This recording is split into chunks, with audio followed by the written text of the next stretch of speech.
If you're a veteran buying a home with a VA loan, there's a protection built into your purchase contract that most buyers using conventional financing do not have. It's called the VA escape clause, and it exists specifically for the situation where the home you've agreed to buy appraises for less than what you've agreed to pay. A lot of veterans have heard the term. Few understand exactly what it does and what it doesn't do, and what their options are when they actually need it. That's what this video is about.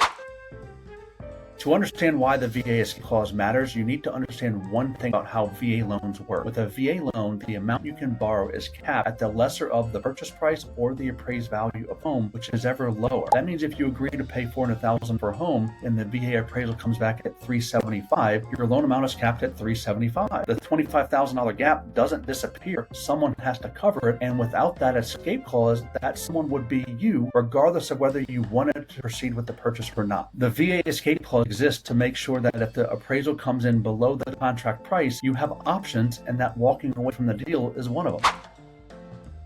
The VA escape clause is a specific piece of language that must be included in the purchase contract on every VA home purchase. It's outlined in the Code of Federal Regulations at 38 CFR 36.4303 and reads, "It is expressly agreed that notwithstanding any other provisions of this contract, the purchaser shall not incur any penalty by forfeiture of earnest money or otherwise be obligated to complete the purchase of the property described herein if the contract purchase price or cost exceeds the reasonable value of the established property by the Department of Veteran Affairs. The purchaser shall, however, have the privilege and option of proceeding with the consummation of this contract without regard to the amount of the reasonable value established by the Department of Veteran Affairs." So in plain language, that means two things. First, if VA appraised value comes in below the contract price, you're not required to complete the purchase. And second, if you choose to proceed anyway, that's your option, but the loan amount is still capped at the VA's established value. Side note here, if you do choose to proceed, just know that the appraisal shortage has to be made up from the borrower's own funds. It cannot come from gift funds from anybody. It's the veteran's own funds that can bridge the appraisal gap.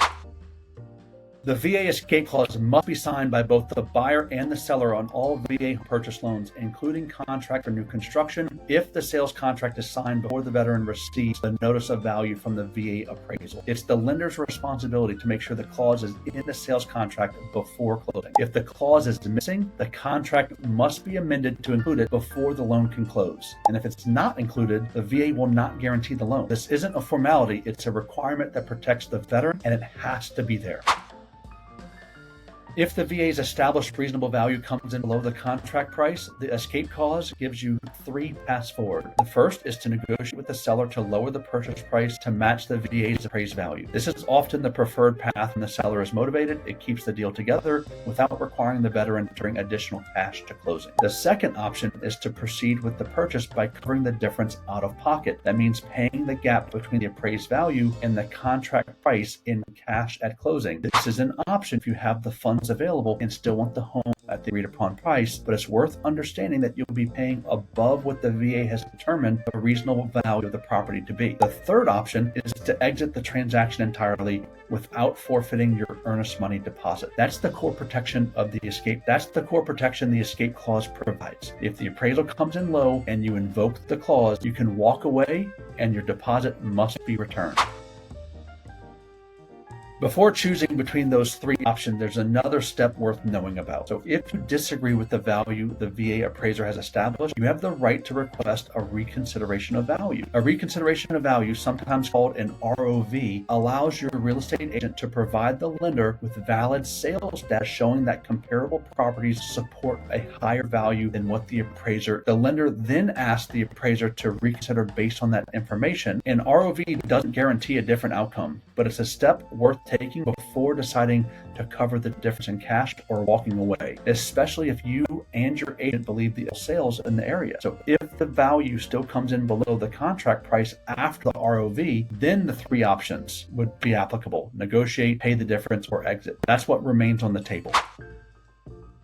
The VA escape clause is specific, and it only is triggered by the situation where the VA's established reasonable value is lower than the contract price. It cannot be used to cancel a purchase contract for any other reason. So if you decide you've changed your mind about the home, the inspection reveals issues, or if your personal circumstances shift, the escape clause does not provide an exit. There's an important limitation for new construction purchases though. So if you've paid deposits to the builder for upgrades, custom finishes, added features, or similar items, those deposits are not considered earnest money and are not protected by the VA escape clause. The builder is not required to refund upgrade deposits if you choose to cancel the transaction. And that's a distinction worth understanding before making upgrade deposit payments on a new construction contract.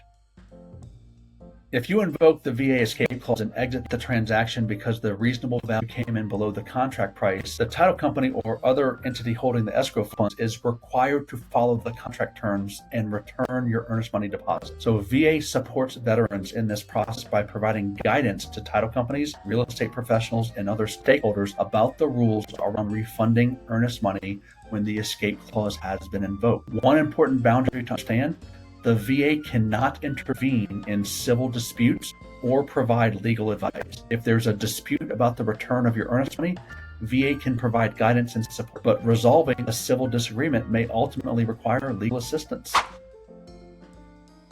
One distinction that often creates confusion for first-time VA buyers is the difference between an appraisal and home inspection. The VA appraisal establishes the reasonable value of the property and confirms that the home meets VA's minimum property requirements. It is not a comprehensive inspection of the home's condition. VA strongly recommends getting a separate home inspection before purchasing, one that checks for major defects the appraisal process isn't designed to catch. So if you want the ability to exit the contract based on what a home inspection reveals, that protection comes from a separate inspection contingency, not from the VA escape clause. Your real estate agent can advise you on whether an inspection contingency and other contingencies are standard in your market. Your real estate agent can advise you on whether an inspection contingency and other contingencies are standard in your market. The VA escape clause is one of several protections built into the VA loan program that exists specifically to protect veterans in the home buying process. And knowing how it works before you're in a situation where you need it puts you in a much stronger position. So if you're a veteran looking to use your VA loan benefit and want to make sure you understand how the process works from contract to closing, use the link below to book a call with my team. If you want clear, reliable explanations of mortgage programs and how they apply to real decisions, make sure to hit that subscribe button as well. My goal is to give you accurate information so you can make informed decisions with confidence and ultimately win with Wade. We'll see you next time.